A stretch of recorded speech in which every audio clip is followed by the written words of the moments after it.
it's a fairly different format. This maybe is more of a traditional presentation format where we have three panelists that will each present a slightly different take on the research, security, and cybersecurity. And then at the end of all three panelists' presentation, we'll have a Q&A and exchange session, so an opportunity to ask questions or to exchange amongst yourself. So our three panelists today will be, we have Alex from the Canadian Security Intelligence Service, that you probably know better as Csis in Canada. Then we have Von Welch from Indiana University and Trusted CI. And we have Lam Pho from the Canadian Cancer Trials Group associated to Queen's University, one of the 17 MSIs. So the panelists today will touch roughly on the research security landscape, talking about the existing threats to research and things like that. We'll delve into the importance of cybersecurity as well, in particular, if you wish, in the context of even open science and open data, and how there's still cybersecurity risks for organizations operating under these principles. And we'll also have a chance to discuss and hear about the experience of an existing MSI that went through some of this process from a cybersecurity standpoint. So this is roughly what we'll cover today. You're not here to listen to me, so I will actually pass it on quickly to our panelists. The only thing I want to say before we get started is, if you need to reach out to us, obviously I'm here, but I also have two colleagues in the shadows that are helping out very much. Alexandra Belin, who's the mastermind behind all the logistics here behind. She's also with me in helping out. And Michel Baudry was also the co-lead for this session with me and will be monitoring the chat. So if you have any issues at your end, you can always reach out to us through the chat, and we should be able to assist you. At this point, without further ado, we'll pass it on to our first panelist. Our first panelist is, as I've mentioned earlier, from the Canadian Security Intelligence Service, so from Csis. For security reason, only Alex's first name will be disclosed, and the video feed will not be activated. So Alex is a senior analyst with Csis and will talk to us about the broad topic of research security. So Alex, I will give you the floor right now. And thank you, Patrick. Patrick, I'm not sure if you or your colleagues have received, I have a research security placemat, if yes. You guys would be able to help put that up on the screen. And good afternoon to everyone. So as Patrick said, my name is Alex, and I'm a senior intelligence analyst at Csis. And it is a pleasure to be here with you and CFI to discuss research security. I also appreciate your chosen theme of looking forward, adapting our research facilities for a changed world. Your theme is so timely and appropriate because our world is changing. It is faster paced, it is more complex, and unfortunately, it is more fraught with risk. Now, you may wonder why national security is relevant to you. My daily focus on threats to the security of Canada may seem worlds apart from your focus on pushing the frontier of research, but there is a diminishing gap between our worlds, and you certainly face increasing threats. Now, today's unclassified discussion will not resolve espionage, but I can at least help demystify this topic for you. Keeping Canada safe, secure, and prosperous requires national security literacy. We must all become more risk savvy to adapt to this changing world. Now, in my service's view, it is vital that we raise public awareness that these threats are real. We're striving to be more open and engaged with important stakeholders like yourselves to equip you to prudentially manage these risks in a thoughtful and proportionate manner. Let me offer you a bottom line up front. Canadian research-focused organizations across academia, private, and public sector are increasingly targeted by sophisticated threat actors. Organizations like yours have been compromised and routinely suffer losses from a range of human and cyber-enabled threats. Now, why is this happening? Let me validate the immense importance of your work. It is critical for Canada's ability to tackle the most significant issues affecting our society, and you're helping create the foundations of Canada's future knowledge-based economy. Regrettably, other nations are also keenly aware of the importance and value of your research. Put simply, your research faces grave risks from hostile state actors. In particular, China and Russia pose the greatest espionage threats to Canada. And I'm glad to have cyber experts on the panel with me today, and I look forward to hearing the remarks. From my perspective, it is important that we also recognize that our world is increasingly digital and connected. Thus, threats can arise from anywhere, even from non-state actors. So what type of research do these threat actors target? Csis has learned that emerging and dual-use technologies and their foundational science are at greatest risk. I would highlight Canada's biopharma and health sectors, artificial intelligence, quantum, ocean technology, and aerospace sectors as facing particularly severe threat activity. During this pandemic, we've witnessed an unprecedented increase in the targeting of health-related research. Other countries have sought to steal and obtain advantage in the critical research and sovereign public health capacity that is devoted to saving Canadian lives. That is very revealing, as it shows that other nations are unwilling to abide by our rules. They exploit our principles of open science and collaboration.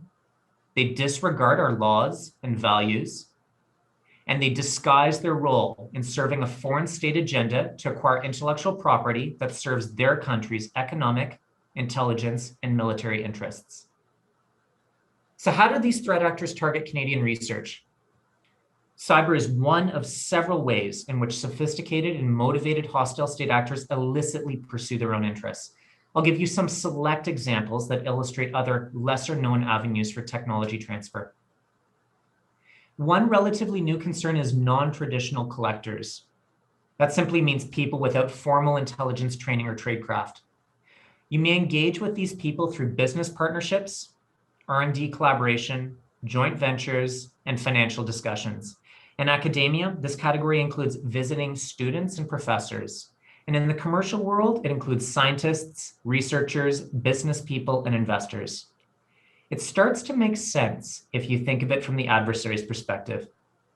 I could send a trained spy to compromise your research organization, but at what risk and for what reward? I cannot easily train them to become a scientist or researcher. They may not know what to steal, they will raise suspicion in their actions, and they risk being exposed.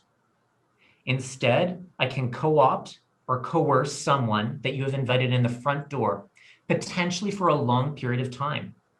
That offers plausible cover and persistent access. Better yet, that individual knows exactly what is most valuable in your organization and may even gain direct access to it.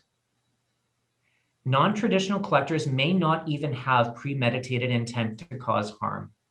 Instead, they're immensely vulnerable to the coercive demands of another country if they plan to return there, have family there, or financial interests. Other countries have powerful national security and intelligence laws that demand cooperation and create severe punishments for anyone who dared say no. Another example of how Canadian research can be lost to foreign partners is through joint ventures. One study of Canadian firms conducting joint ventures in China revealed that those arrangements were often not balanced or advantageous for the Canadian organization. Instead of relatively equal equity portions, the Chinese partners routinely had majority control, as well as access to the Canadian company's technology. The study indicated that these foreign partners would seek to keep the IP and ease the Canadian company out of the arrangement. Let me share a story on this. As part of a Canada-China cooperation strategy, a Canadian company was identified and sponsored by our government. They aimed to do technology demonstrations in China and created a joint venture with a Chinese partner to help with marketing and future sales. Unfortunately, their technology was quickly reverse engineered, and their anticipated China sales never materialized. Then they faced new global competition as the Chinese produced and sold their product at lower cost, not having to account for the Canadian R&D that went into creating it. Although the Canadian company tried to diversify its business line, it ultimately went bankrupt. Finally, let's address the consequences of this growing threat activity. Coast to coast, state-sponsored espionage steals Canadian research and innovation. This threat is directly aimed at you, and it can compromise the security of your organization in many ways. But the losses are even felt across Canada. When your research is stolen and commercialized abroad, our knowledge-based economy is undermined. It is our future being stolen. I also assume that you're passionate about your work because you want to help others and make our world a better place. Your research contributes to humanity. But if it is stolen, or if a foreign research partner lies to you, then it can be misused. Your research integrity can be compromised, and your reputation may suffer. Foreign nations may misuse your research to build a repressive surveillance state, even targeting vulnerable ethnic populations. They may also use your research to enhance their military capabilities, jeopardizing the safety and security of Canada and our closest allies. Your research was never intended for that purpose, but these nations do not respect our rules, and they do not share Canada's values, rights, and freedoms, like those enshrined in our charter that define us and make Canada the best place to live and raise our families. Please be aware that these threats are real. The risks and consequences are borne by you personally, by your research organization, and by Canada and other liberal-minded democracies. And please know that you're not alone in facing these risks. Csis and the Canadian government want to work with you to understand and manage these risks. If my service can ever be of assistance, such as having a discussion to answer your questions or talk about your security concerns, please reach out and contact us. Thank you. So that was a little bit to kickstart our discussion and to put it in context of the global context. So how we're gonna handle the presentation today is we're gonna go through the presentation of each of the panelists, and then at the end we'll have this Q&A session if you wish. So I will actually pass the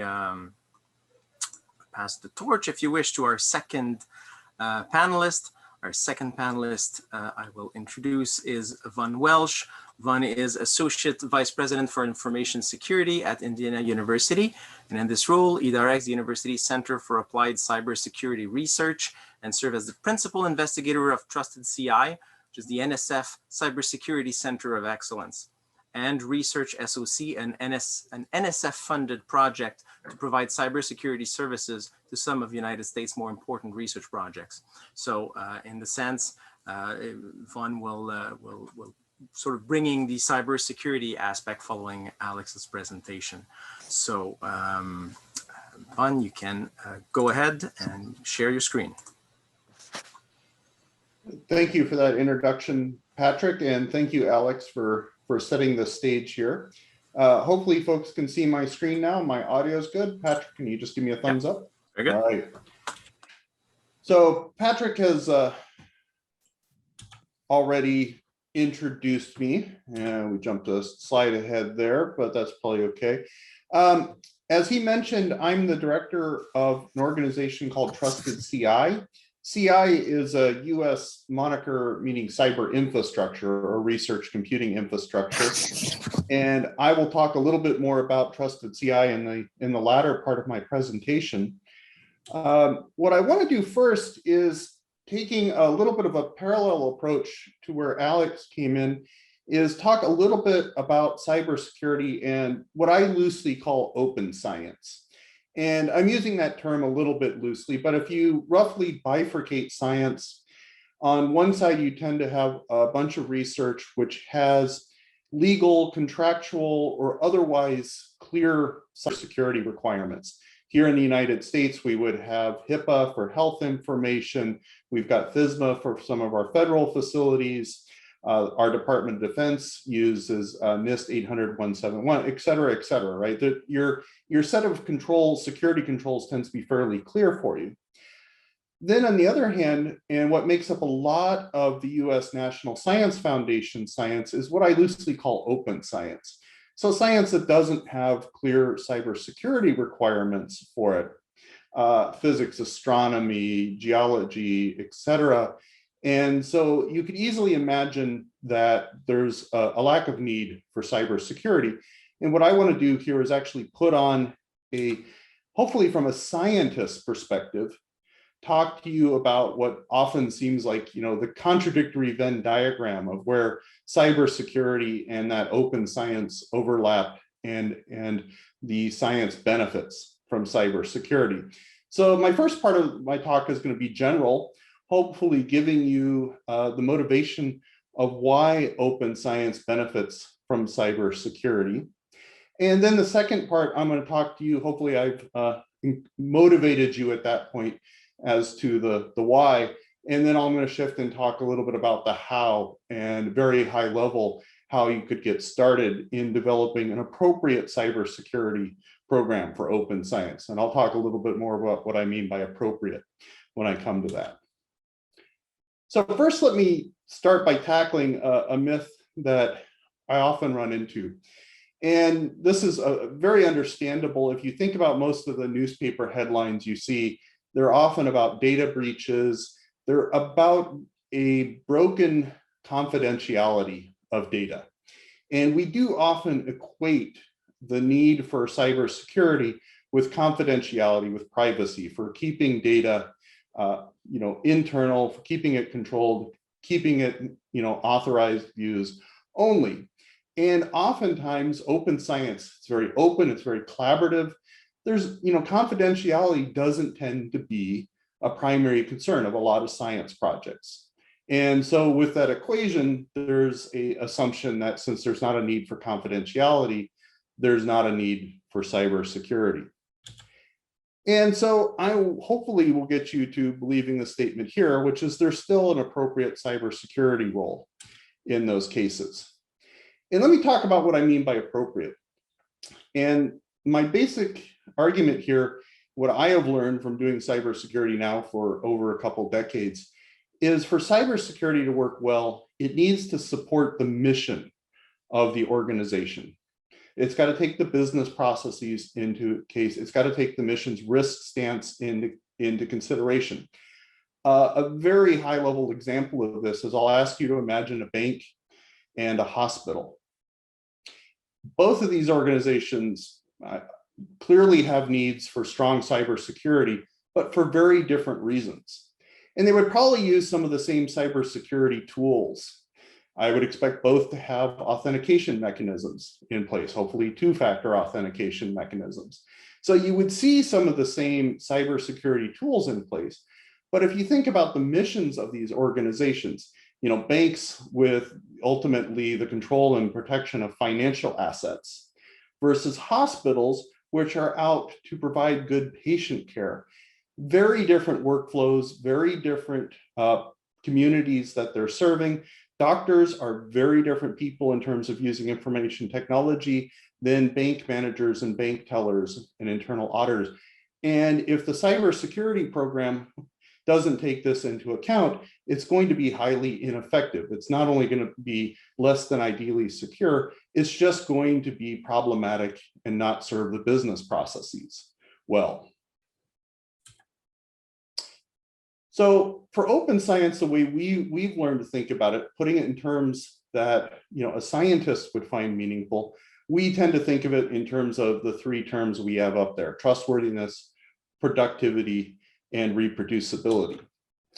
And so walking through these in turn, trustworthiness is in some sense one that you can grasp, and there's an easy way to think of it, this being around data integrity. And so we're seeing this, particularly here in the US, there's been an increasing politicization of some science. You can imagine around client sciences that we have around down here. And so it's becoming increasingly important for scientists to have the right processes in place, data provenance, the right data integrity checks, and so forth, so that they can not only be assured that the results of their scientific processes have integrity and trustworthy, But unfortunately, they also have to be able to defend that against attacks to the contrary, whether those attacks have basis in reality or not.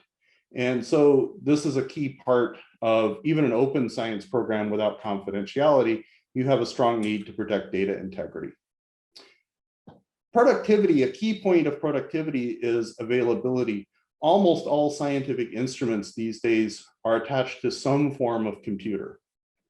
And it's an unfortunate reality that many times miscreants out on the internet don't really care what your computer is supposed to be doing. They're going to find their own use for your computer, whether it's to do Bitcoin mining, they may use it to do stepping stones attacks against other organizations. In other words, just because you've got a computer on the internet, someone will find some reason to attack it, and they may not care what you're using it for. And unfortunately, in the world of science, we don't always have the luxury of controlling when we're going to need our instruments.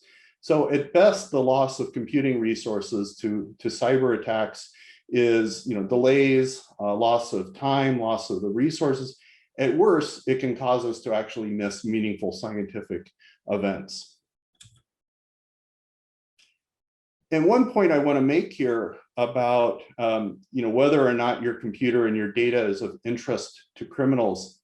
Some of you may have heard the term ransomware, and this has gotten a lot of play in the press, and I'm not going to go into details about what it is, except ransomware has one very interesting change in how it changed the economics of cybercrime.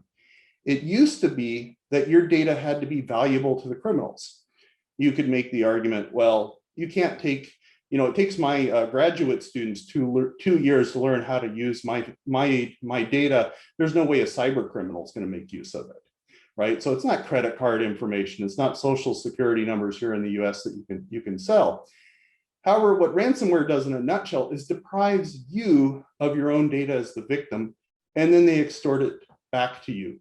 So in other words, the criminals no longer have to care what your data is.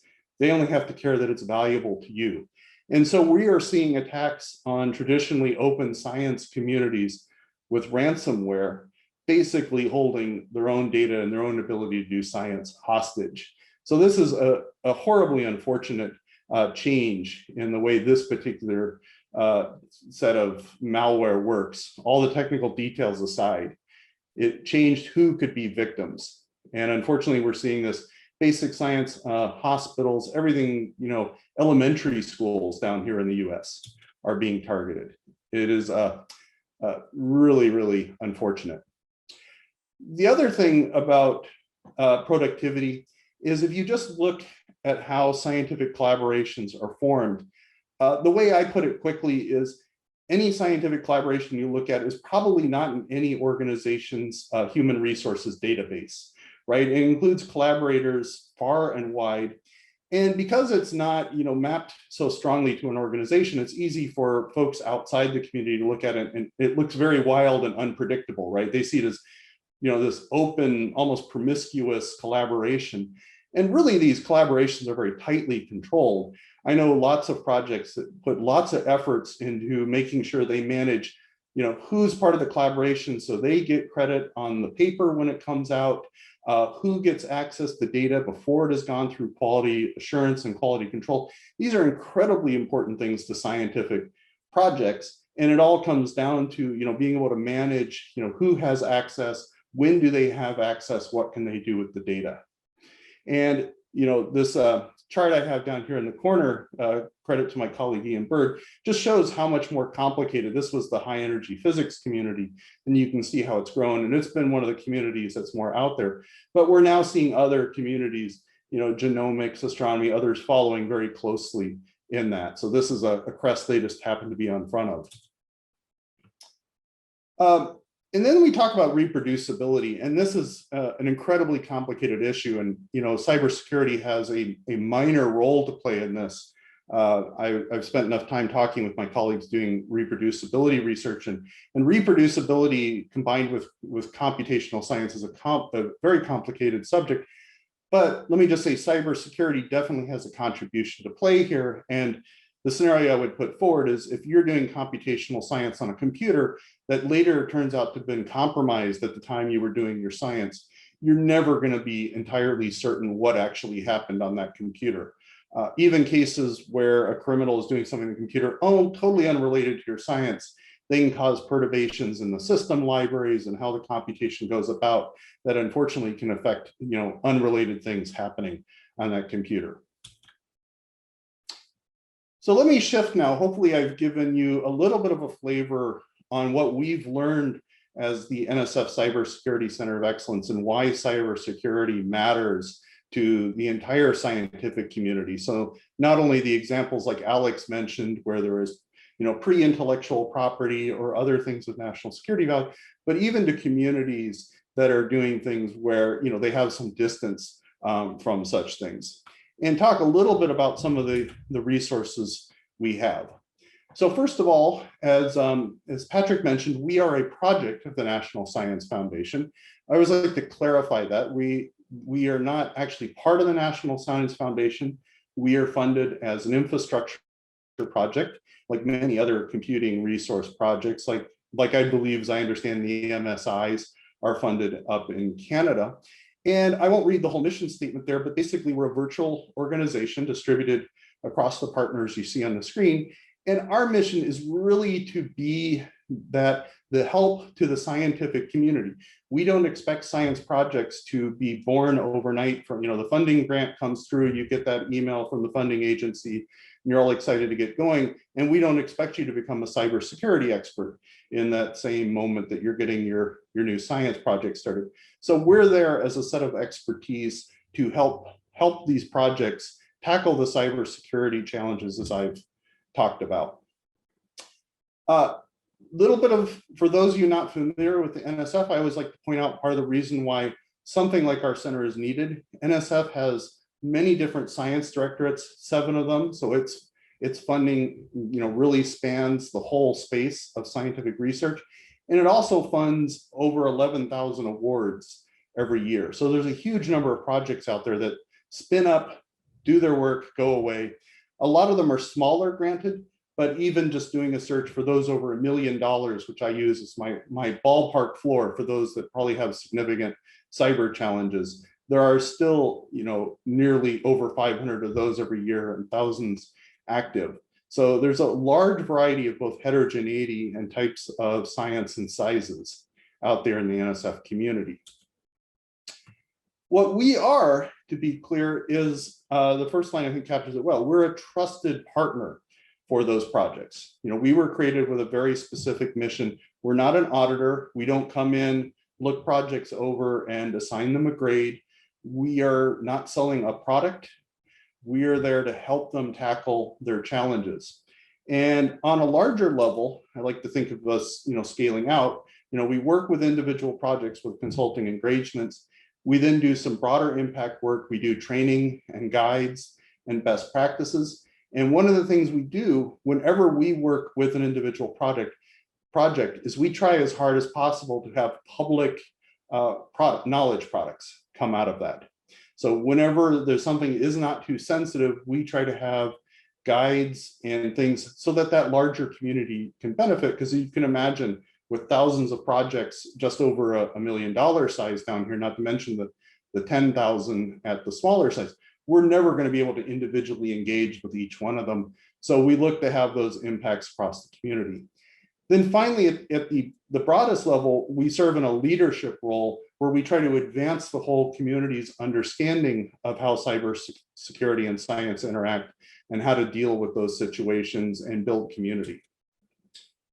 So we have an impacts report. I won't go into it, but I think what this says in a nutshell is that the model that Trusted CI follows of being it's a project, communities come to us voluntarily. We serve to be that expert help. There is more demand than we have supply for, and that model has worked well. And I'll refer you to the report, and you can see the amount of impact that we've had now over the 8 years that we've been in operations. So I mentioned before, we try to produce as many public products as possible. There's a lot of security advice out there already. What we try to do is have it be practical, tailored for the science community. So we pick both topics and slants on what we do to make it most applicable and approachable for that community. And this is culminating with earlier this month, I'm very pleased to say we released what we're calling the Trusted CI framework. And this forms the foundation of what a cybersecurity program should look like. And I'm going to stress the word program here in my talk, because a lot of times what people see is they see something like well, here in the United States, NIST has their 853 171 control catalogs. We have the CIS 20. I think there's a similar thing in Canada. I know Australia has the 8. And these tend to be control focused. They're technical controls. They're very good checklists for implementers of cybersecurity programs. However, what we saw was a great dearth of need at the leadership level for, well, what does a cybersecurity program even look like? Do you just go off and hire an information security officer and cut them loose? How do you know they're doing a good job? How do you know they're tackling the right things? And so this framework is really meant for building up a program that's really based upon a set of high-level mission-focused goals. And we have 16 what we call the musts for what every cybersecurity program should develop, and then a set of guidance from there on down to actually then get to the stuff that is typically what's thought of at the cybersecurity level. And then that may build upon things such as the Australian 8, the CIS 20, and others like the NIST things. But the idea is to give that management and governance structure into place. And so this is all freely available on our website. And where I would suggest someone to get started, if they were even starting a program from scratch, or if they had an existing program, is to go to the core of our framework, which has these 16 musts. Ask themselves as a manager leader, right, is my cybersecurity program addressing these different areas? And this would help guide effort into either improving or starting a cybersecurity program. And with that, and these slides are certainly free for CFI to share. There's some reference materials here if you want to connect more deeply with us. And with that, I will thank you for your attention. Certainly thank my team for their hard work that made everything I just presented possible, and thank the National Science Foundation for their support. And with that, Patrick, I will turn it back over to you. Thank you very much, Von. Much appreciated. I think that gives a good overview of the cybersecurity aspect. So I think that's very useful. The third panelist, Lam Pho, will actually delve a little bit more into his experience as a Canadian MSI. So I think that might resonate with a lot of you right now. And so I will introduce Lam. Lam is a Chief Information Officer at Queen's University, Canadian Cancer Trials Group. He'll also serve as the IT Director for the Canadian Cancer Trials Network. He's more than 30 years of experience in digital strategy, information technology, database administration, clinical trials, IT compliance, project management, and business processes. So he leads and serves on numerous provincial, national, and international IT initiatives, working with groups and community. And he's a Queen's University graduate in mathematics, computer science, and statistics. So certainly bringing a lot of experience to the table. Lam, I'm assuming you can hear me and you can take it from here. Yeah, can you see my screen okay, Patrick? Yes, it's perfect. Oh, great. Yeah, so thank you everyone, and thanks Patrick and Alec and Vaughn for this information from their talk. And this is, before I start talk about the cybersecurity implementation at Canadian Cancer Trial Group and at Queen's University, I just want to introduce, talk a little bit about our organization. So the Canadian Cancer Trial Group is the only Canadian research facility that support development and conduct the entire range of cancer trial arising from the cancer research community. And with short name is CGG, support early phase from phase 1 to 2 study to large international randomization control phase 3 trial for all treatment modality across all cancer types. Our mission is support development of and execution of trial that matter that is trial innovation treatment based on best science and potential greatest impact on patient outcome. So CTG has a national mandate, but international in scope of work. We have extensive network collaboration cancer center in Canada as well internationally. From impact perspective, we have conduct over 500 clinical trials thanks to 80,000 research participants across our clinical trial. Publishing the result of our work is essential, and today we have over 2,000 publications. From the complexity perspective, our portfolio of trial have grown substantially over the last 5 years. Again, with thanks to support from CFI, now site at approximately 150 clinical trials at any given time. And of course, we do qualitative science, connect data to qualitative outcome is the focus of our group. And we have national asset in our tumor bank, which have access to our user to answer additional research questions. Our network aligned to support scientific leadership of the network collaboration, as well as ensure effective operation. The Operation and Statistics Center is based on Queen's University, and we have the slide detail on the operational activity take place include where the data is housed, managed, and secured. In terms of the CTG organization, our structure designed to support scientific data network as illustrated include the science across disease site, area, endpoint, oversight of scientific safety and strategic perspective, and include subject matter expert in our support community. As you will note, we have patients involved in our expected our work through our patient representation committee. As mentioned, we have extensive network of sites across Canada. Currently, 85 cancer centers are members of CTG. Our members like this slide to see their name in light so speak. And again, in the context of discussion, it's a CTG at Queen's University that has the clinical trial data for the network from all the centers. Speaking of reach and impact, this slide highlights our work in 40 countries across 6 continents. Today, we have active in 25 countries across 700 clinical trial sites. So this wheel, it actually shows scale of the system and application used by CTG to conduct our trial include data collection, trial support, oversight, and regulatory and safety monitoring. Aside from EDC system, Medicare rate, and REDCap, all system applications have been developed with our in-house expertise.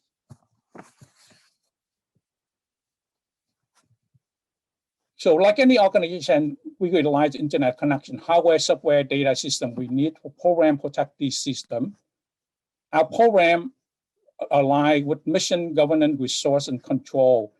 When we said align with mission, we talk about what our program have to tailor to the organization's mission, who identify the cybersecurity stakeholder obligation we have.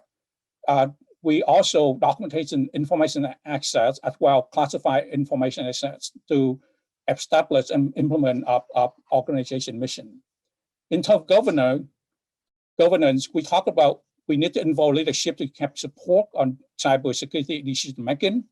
We have to understand what risk acceptance and who are the leader role for the cybersecurity program or roadmap.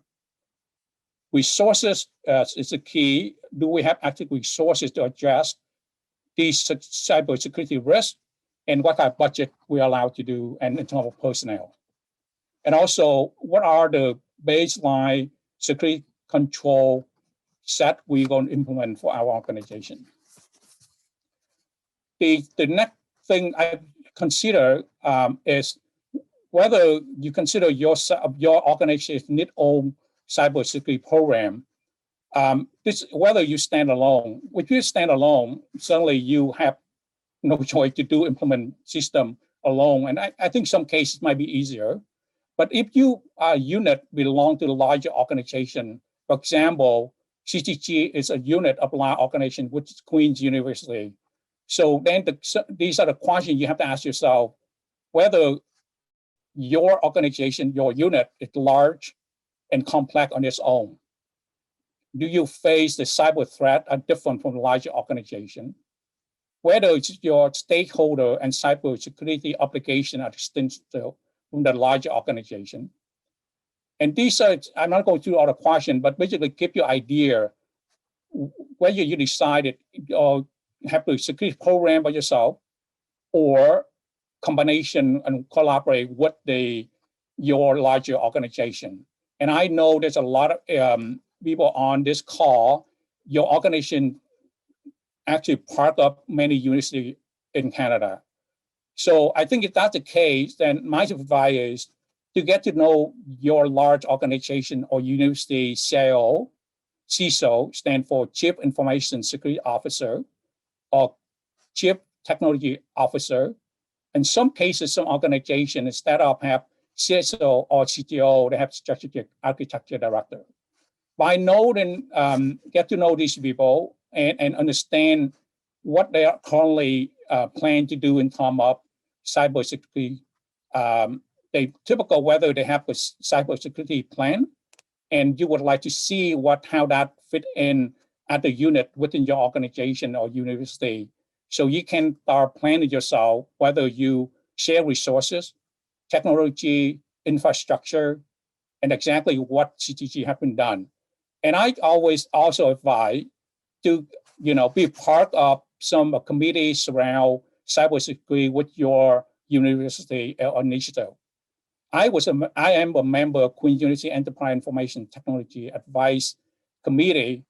The benefit of that, to understand what the goal roadmap in terms of cybersecurity, and also have your input in terms of how direction of university in terms of cybersecurity program, and also give you understanding what involved and what the cost to implement those baseline control, which I'm going to talk a little bit later on. So when I start this process, I'm have to look around to see where I can utilize the information instead of trying to do everything with yourself. So this is a recommend path. The baseline cybersecurity control for small, medium organization. I'm going to talk about those baseline control in next slide. And also the second path, I recommend you to look at the Canadian Center Cybersecurity Top 10 IT Security Action. So also there are other comprehensive enterprise cybersecurity framework, and I've listed three of them here. It's NIST, CF, CSF, ISO 27001, and NIST 853. These are typical. These are actually list in order. In order to implement this, it's going to take you more time, more cost, and more complexity. So if you have not started or have just started, I would recommend look at the path for 1 and 2. And certainly when you complete those and you have resources and requirement, then you certainly go for 3, 4, and 5.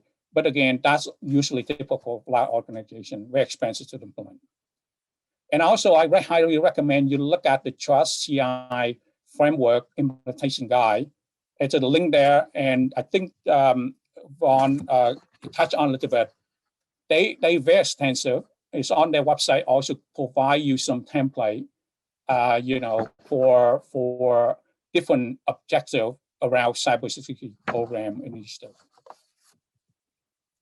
So these are some of the baseline control for small, medium organization. According to the website, the definition of small, medium organization is less than 500 staff, but certainly not always that's the case, depending in some cases where how much financially your company can generate it. These are some sample, some baseline control. I'm not going to go through that, but even though your organization have implemented the cybersecurity roadmap and implement some of the control, I still advise you go look at on the website because every baseline control, they go into depth.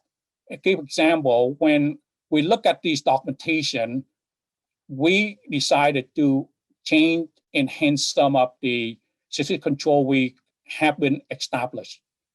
For example, when we have a firewall, the firewall, update signature 2 or 3 times a day.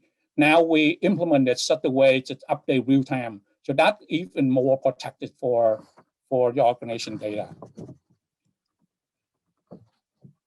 So here is the just show you the top 10 IT action were recommended by the CCCS, Canadian Security Cybersecurity Center, and have a look at those slide deck as well. I think very helpful. Some of the duplication over the baseline control, but always helpful to look at the detail what they mean by each action. So in terms of where we are at cybersecurity at Queen's and CCGG, we currently have implemented cybersecurity education awareness training, basically annually, and we use a matrix to see if whether user actually improve in terms of after the training, how many click.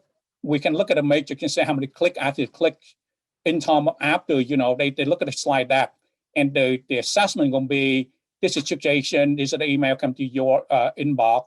What do? Whether you click or not, and hopefully over the years we can see the last number of click the user doing. And also we have education in terms of role base. For example, the group of developer, we have some different training to kind of best practice.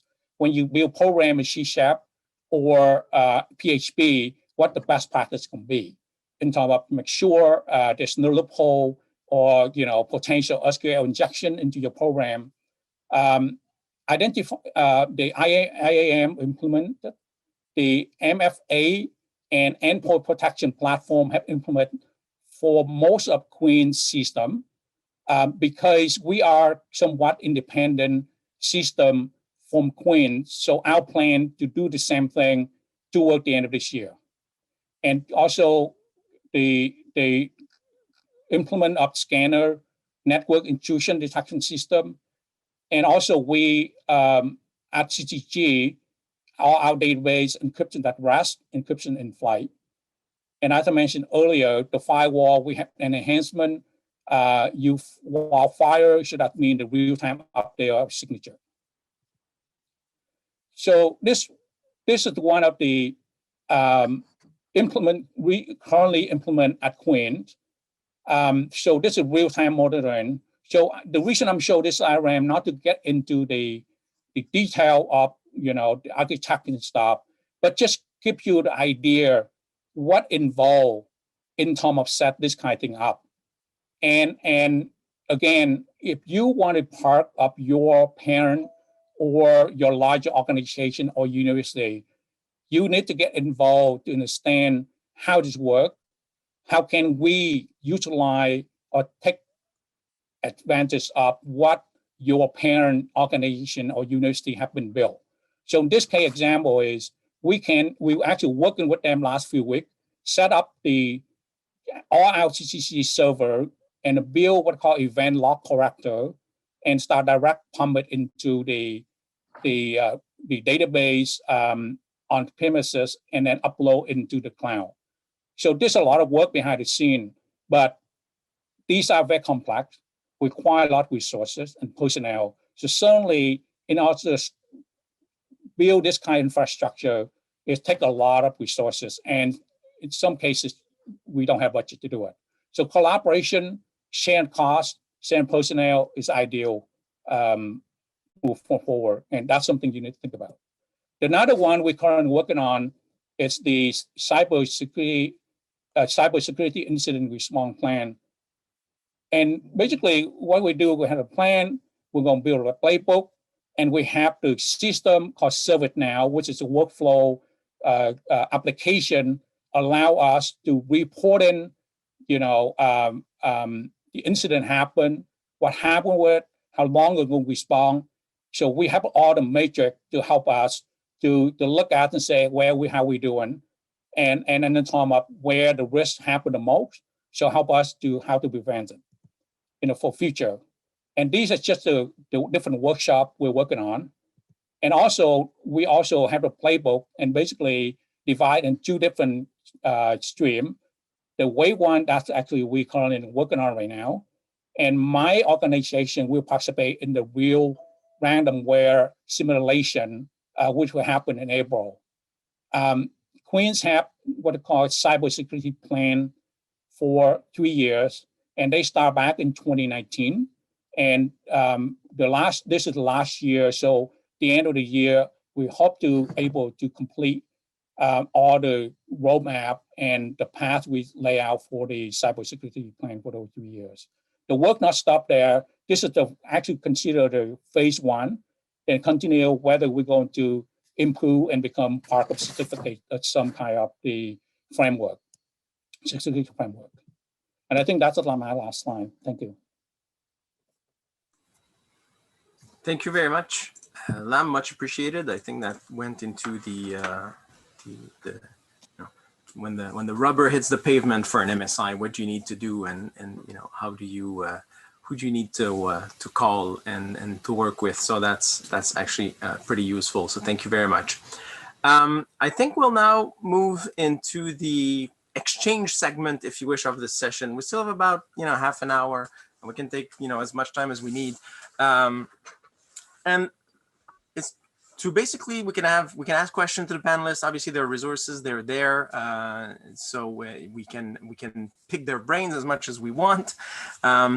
Or if you also want to share some of your experiences, because I know there's a lot of variety amongst the different MSIs, for instance, in terms of where they're coming from, in terms of resources, in terms of how much integration there is with their host institution and things like that. So experiences might be different from one to another. So if you just want to share your particular experience, it's also, I think, very valuable. So there's basically two options if you want to intervene at this point. Either you can raise your hand, which might be there's two ways depending on the interface you have. If you're not used to the interface, it's either under the participant button or the participant list. If you wish, at the bottom there's a raised hand icon. If not, it can be in the there's a reaction button as well at the bottom of your screen. So it's depending on your interface, it's one or the other. So if you want, you can raise your hand like that, and then we'll unmute you and allow you to ask your question. And if not, you can also use the chat if you wish. The chat window, as I said earlier, Michelle is monitoring the chat window. If you ask any question in that, she will relay this this information and this question to the panelists. So at this point, I just want to open the floor and see if anybody has any burning questions or issue or things they wanna share with us and the panelists. Let me get my list of participants.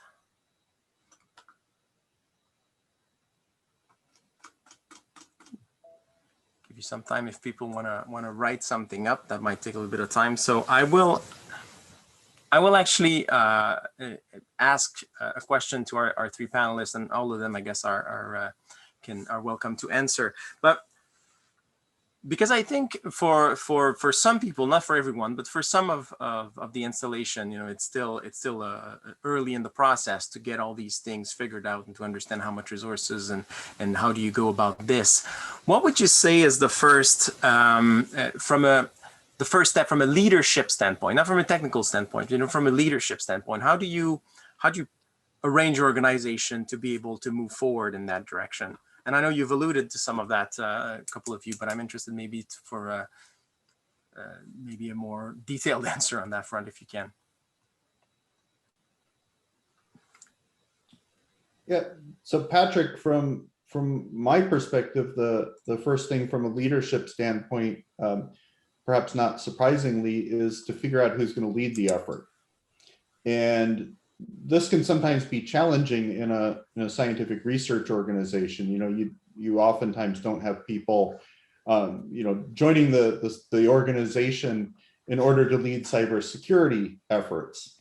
So this can be tough. And part of our effort has been in workforce development, right, is promoting people who understand cybersecurity and science both, who are good fits, because it can be just as hard for a cybersecurity person who doesn't understand research to integrate into an organization as you can imagine a research person integrating into a cybersecurity organization. It's really almost interdisciplinary, but that really is the very first step, and that can be perhaps oftentimes the most challenging one. Yeah, I think I add in, you need the buy-in from leadership, what you try to do, and also get them involved, but you certainly have to have some kind of idea whether you have personnel within your organization to do the work, or you have to go now and get expert.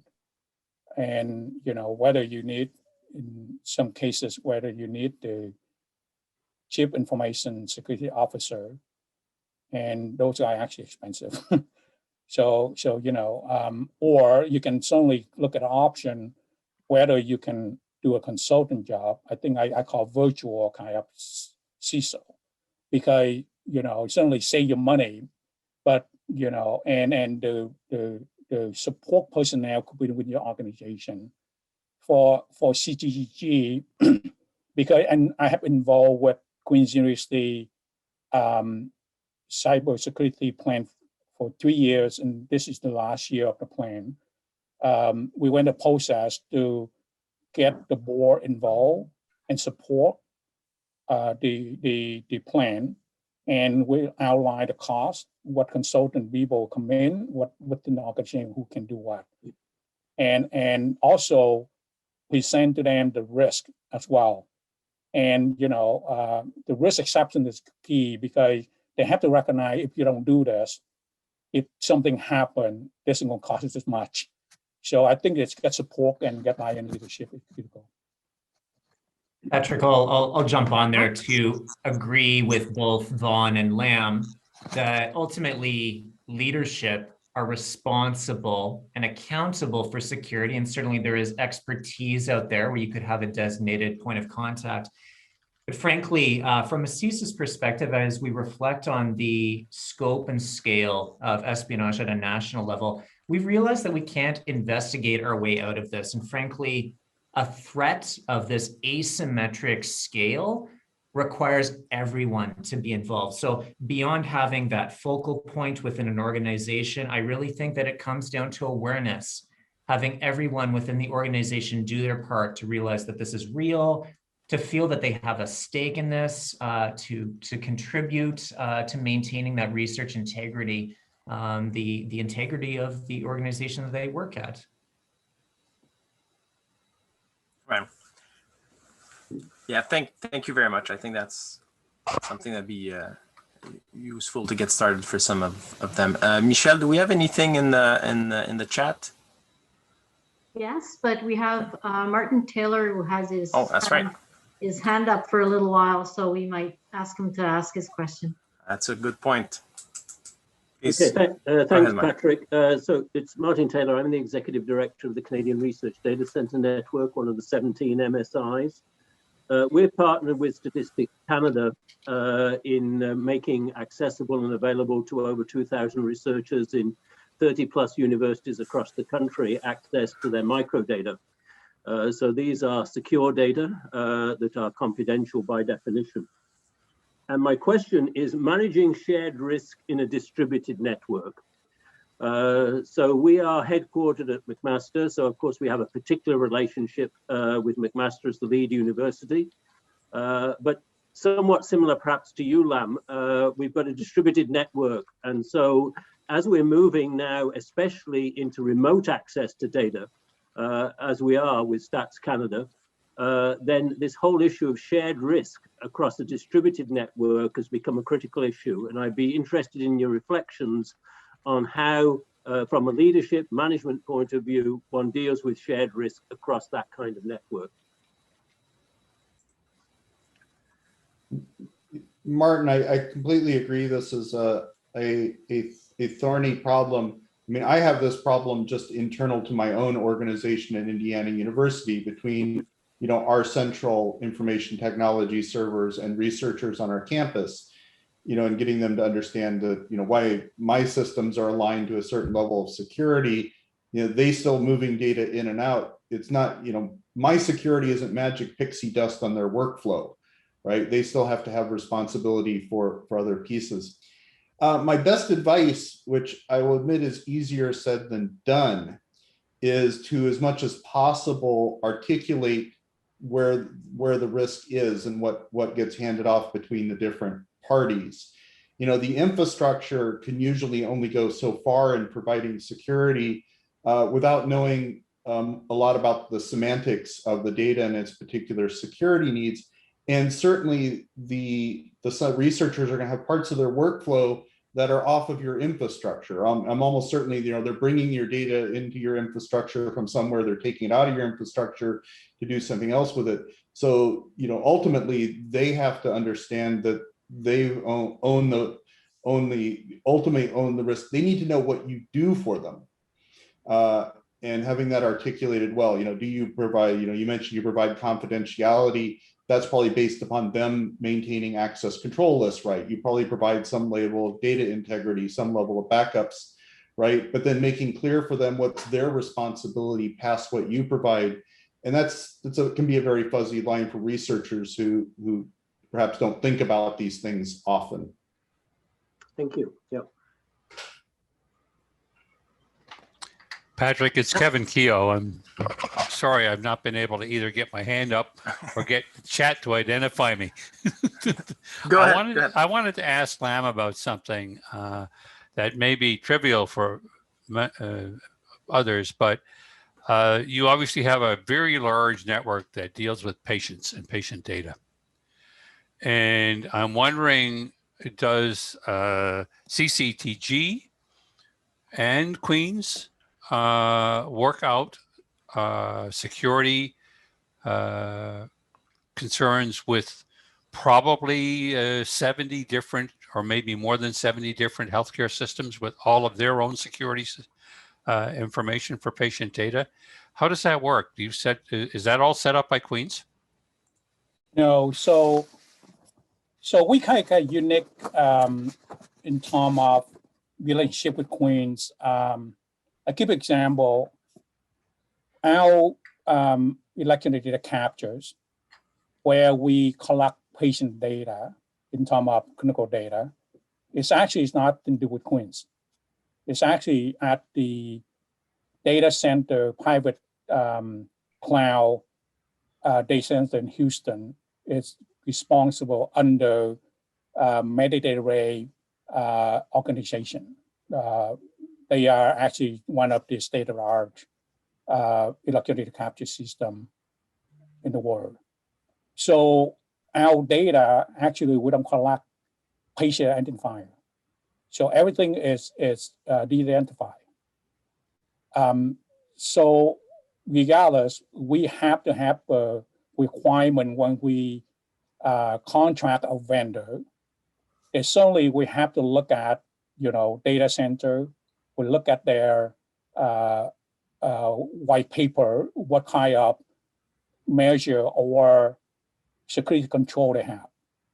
Like, example whether the data encrypted at rest, encrypted on flight, what kind of configuration of the firewall, how do they have policy, do they meet some standard like 21 CFR Article 11, in some privacy, so they're the checklist for us to do, check when we outsource the application system outside. So back to your question, we actually, Queen does not hold those kind of data. We certainly have all the administrative software we store at Queen data center. But again, we don't have Queen's information technology services provide responsibility. We actually have done everything in-house. And we done things according to 21 CFR Part 11 guideline, regulation, and we validate everything we do. We go to extensive testing, and we do actually many industry studies as well. So typical what they do, they send a team to come to our organization and audit inspect us as well. Thank you. Yeah, hope I answered your question. It's a long way. But. Thank you. Okay, so we'll go to the chat for a couple of questions. Are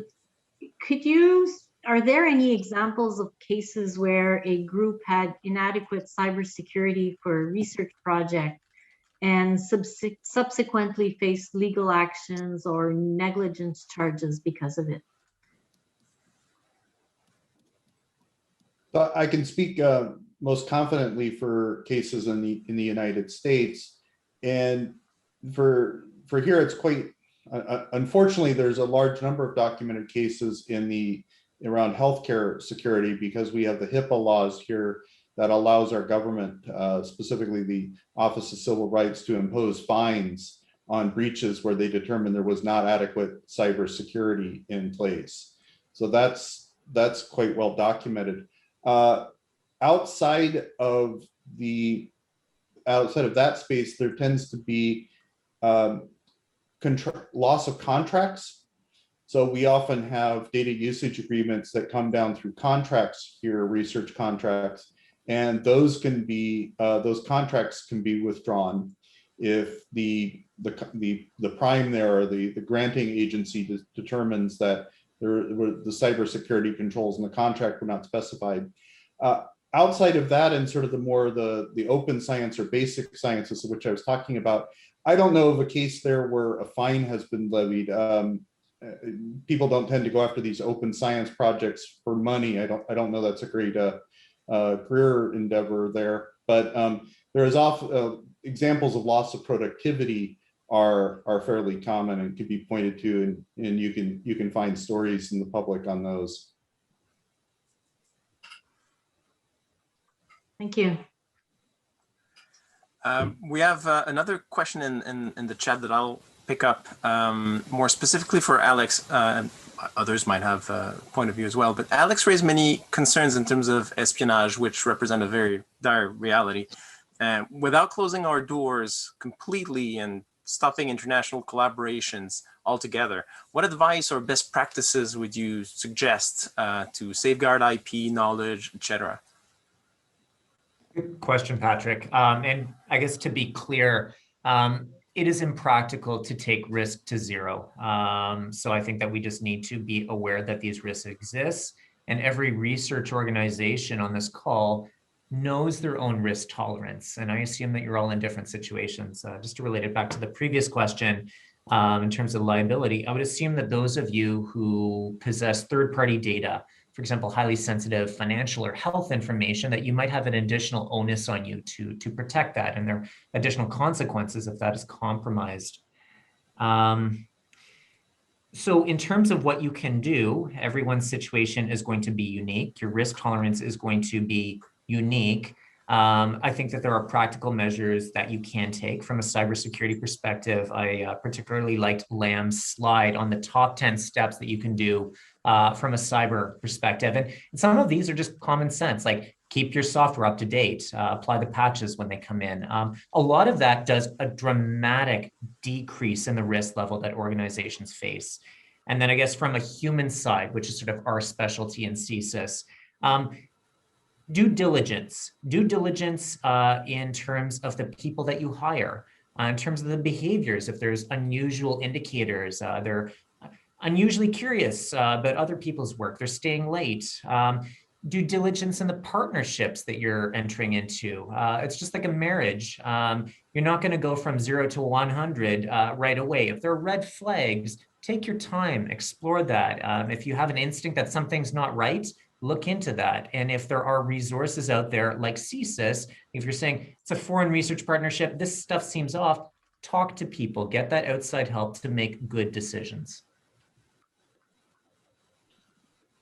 I'll add a little perspective to Alex's comments, if I may.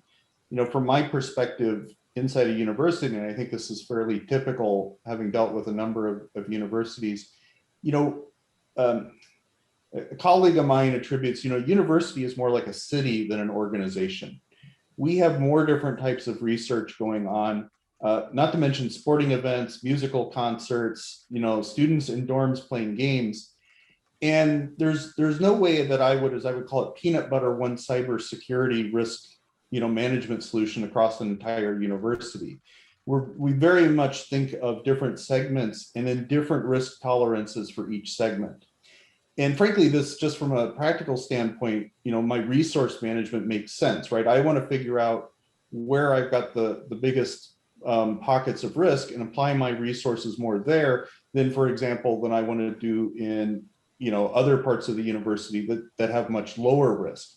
So I always encourage folks to really think about, take that sort of approach and think about different layers, and then applying cybersecurity to really meet the different risk tolerances based upon the research, based upon the data involved, and based upon risks like national security or other. Yeah, just add to that. I mean, it's hard to protect everything. You need to look at your access information, you want the risk, and if somehow that information exposed, and you in legal issue or lost income or losing money, so you have to do the inventory on what information you want and what risk level you will accept if something happens. So I think that's going to help you to decide. And then, then what kind of baseline security control you can implement to protect those assets.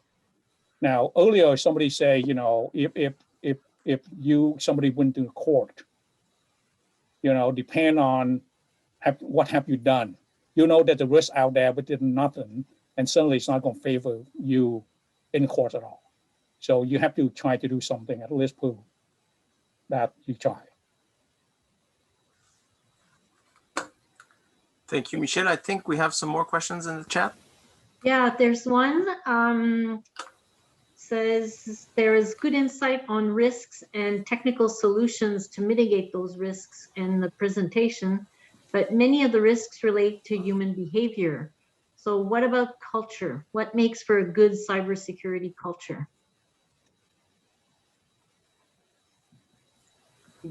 I could jump on that if possible, and then over to Vaughn and Lam to elaborate or amplify. I think this is actually a really insightful question, because frankly, it does come down to human behavior and psychology. To be slightly glib for a moment, one thing that really sharpens the mind is a devastating compromise. But frankly, I don't think any of your organizations want to have to go through that to affect that culture change. So then more practically or ideally, I think that it does start with awareness, and then it probably starts with education. So by having someone at the top of the organization that we talked about who is accountable and who promotes security awareness, and by having materials and resources available to all levels of the organization to ensure that awareness and that people have sufficient education and the plan, which I think both Vaughn and Lam talked about, to know how to handle security situations as they arise before you do get to that point of devastation, that point of no return. I'll just piggyback on what Alex said with a little advice. We've, in some sense, and by we here, I sort of mean myself and my cybersecurity peers, have done a little bit of making people numb with cybersecurity training and our messaging. And I think one thing that leaders of organizations can do to help rectify that is to contextualize the cybersecurity risk. It's important for them to be up there talking about the importance of it, but also talking about why it's important for their particular organization. And whether this would be, it's financial, or there are, patients that are going to be impacted, or if it's going to be, research that is lost, right? So giving that additional context can help motivate people, besides just a drumbeat of cybersecurity advice at the technical level without contextualizing to the mission. Yeah, at Queens, I think they did a good job. They communicate the message early. They have a key people to be part of change advocate group, and they help to get the message out to people early. This is come in. For example, last year we roll out the MFA multiple factor authentication and endpoints basically device.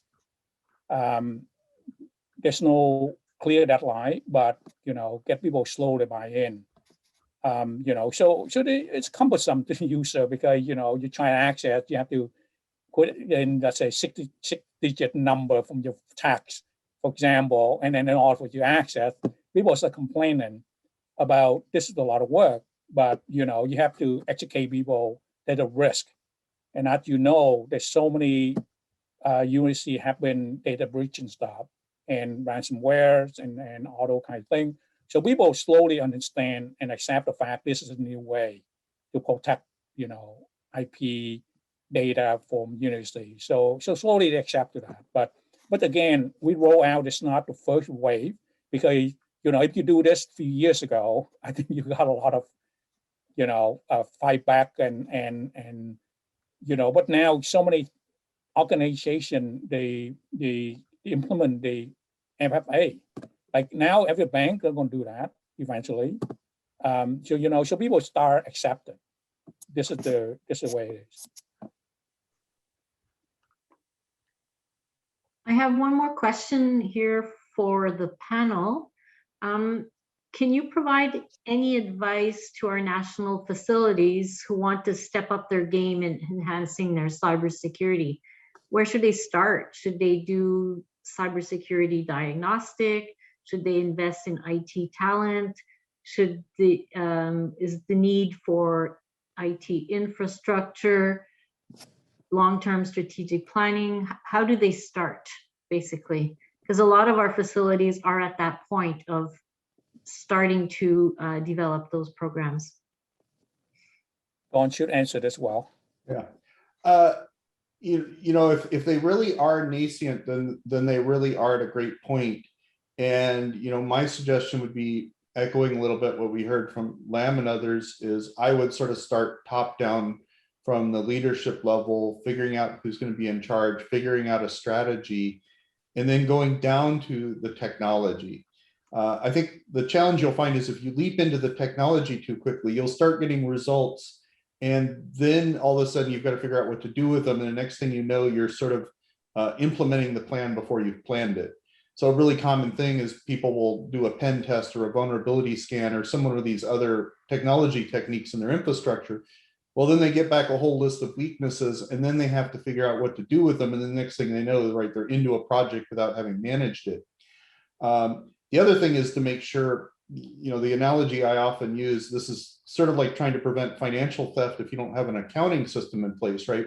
If you don't have good system administration practices and basics on your computing infrastructure, then that's a really good place to start to make sure you have that, and then build up, then apply something like, Lam's, the top 10 list looked really good. Here we have something like the CIS 20, start with a basic like that, and then start getting a little bit more advanced. And, and I would suggest bringing in, sometimes just bringing in someone from a peer organization and sort of swap assessments on each other. Have that looked by an outside set of eyes to help guide you where to apply things. It really is going to be very specific to your history and culture and mission. Thank you. Perhaps I could just amplify what Vaughn said there, just to share two thoughts from a Csis perspective. And the first maybe is a bit counterintuitive, I guess, but I would remind everyone to not just get tunnel vision on cybersecurity. It is essential. I don't want to at all undermine its importance for protecting your research organizations, but I would also be remiss if I didn't tell you that you could have perfect cybersecurity and a single insider threat, for example, or any of the threats that we have in our placemat, and you will have been compromised. So I really think that you need to be aware from an all hazards perspective. And then to pick up one theme that Vaughn put out there, you're not in this alone. And certainly there's peers out there and there are expert groups. And from a Csis perspective, we have a national presence. This is what we do. We investigate these threats to the security of Canada. Patrick, if you could make our placemat available to the participant, it's got our contact info at the bottom. I know that your circumstances are unique as a research organization in terms of where you may be vulnerable. Please reach out, like have a discrete discussion where our investigators can go out and get a sense of your systems and where you may be targeted, where you may be vulnerable. They have tools, they have guides that they could let us help you. Do not face this alone. You are not alone in this. I didn't know that you guys offer that. Otherwise, I would call you 2 years ago. This Never is too why late. we're doing this workshop. Yeah. I think I have one more question, and then I will turn it over to Patrick. And the question is very much related to the situation that we're living right now, with a large portion of the workforce working remotely. What are the increased risks, and have we noticed any significant increase in cyber attacks or change in behaviors from those perpetuating the attacks? Well, I'll jump in. The first thing we noticed all overnight is the amount of spam and phishing we saw doubled, all of it related to the pandemic. So the attackers were quick to jump on that social engineering mechanism and build off the fear that people had. Besides that, we noticed, I have seen there's a lot of folks now obviously working at home. One of the challenges we had to deal with is this left us largely, challenged with our usual network-based surveillance that was protecting people that were on when they were on site and on campus. All of a sudden we had people working at home. So this has been motivating a lot of looking at shifts from different technologies, network-based to more sort of endpoint-based. But for brevity, let me leave it at that. Yeah. I could maybe add a few additional thoughts. From a Csis perspective, it was striking to us how quickly biopharma and health sectors went to the #1 intelligence priority for most nations around the world. Now, we're playing defense here in Canada, but so many other countries have very sophisticated and motivated intelligence services that play offense, who were actively coming into Canada across our sectors, trying to steal everything. And there are very significant consequences attached to that when we're in the mid of a pandemic where we're trying to do our research and have our own sovereign public health capacity to save Canadian lives. Like, those were the stakes that we were immediately attuned to. And finally, on the point of the change from a Canadian perspective, the attack landscape, the opportunities for those threat actors was so much broader because everything was through virtual sessions like today, and emails and calls, and so much that was happening outside of sort of traditional networks, and therefore that much more exposed and vulnerable to that pervasive heightened threat activity. Yeah, to minimize the risk, I think you want to create what work from home policy or procedure. When we actually back in March, we have people work from home. We actually have set out the step what need to be done. So we actually connect with all our staff to make sure some requirements have to be met, like internet, some type of, what kind of encryption key you use, what level. We make sure VPN work. We monitor traffic. So things like that will help to aware of what's happening. So I think the key here is, have the work from home policy and procedure established. I think will help. Thank you. I think, we're coming close to the end of our 90 minutes, so I don't want to keep everybody here for too long. There's one comment in the chat that I'd like to sort of emphasize. Benoit Pirenne from ONC who made that comment. I think it's very valuable. There is Canary been supporting research and academic network infrastructure in Canada for a while, and they have a cybersecurity program that they've been running for a couple of years now. And various research groups and universities can access these resources. So it's something you want to, might want to keep in mind and consider. Obviously, there are other resources, Canadian Center for Cybersecurity. There's plenty of options, obviously. But I think it's a good idea that we highlight what Canary is doing, actually. That's a good point. So I think at this point, I'd like to wrap it up because as I said, I think we spent the time we had allotted to that. And I think that was a very, very, very fruitful conversation, very useful. So I'm sure you will join me in thanking our three panelists today for very insightful comments. I think we've covered, from a research security, more general standpoint, and focus a little bit on cybersecurity as well, and hopefully give you a bit of a sense of a pathway of how to get there. And not everybody has the same needs, also, that was discussed. But if there's a pathway to get there for you, I think hopefully we managed to map it a little bit and help you out in that area. So. Thank you to all the panelists. Thank you to everyone for showing up today. That's much appreciated. I just want to remind you that the session will be available on our website. It might take a week or two to get sorted out and posted on the website. So if you know people who couldn't be here today but are still interested, well, that's going to be made available. And I invite you to the third installment of this workshop. That'll be on April 7th. I think it will be talking about equity, diversity, and inclusion. Also a very hot topic. So. Again, thank you very much for everyone. Much appreciated. Thank you for all our panelists. Thank you for the CFI staff who helped out. Thank you, everyone. Thank you. Good Thank you for afternoon, having me. everybody. Bye-bye. Thank you. Goodbye.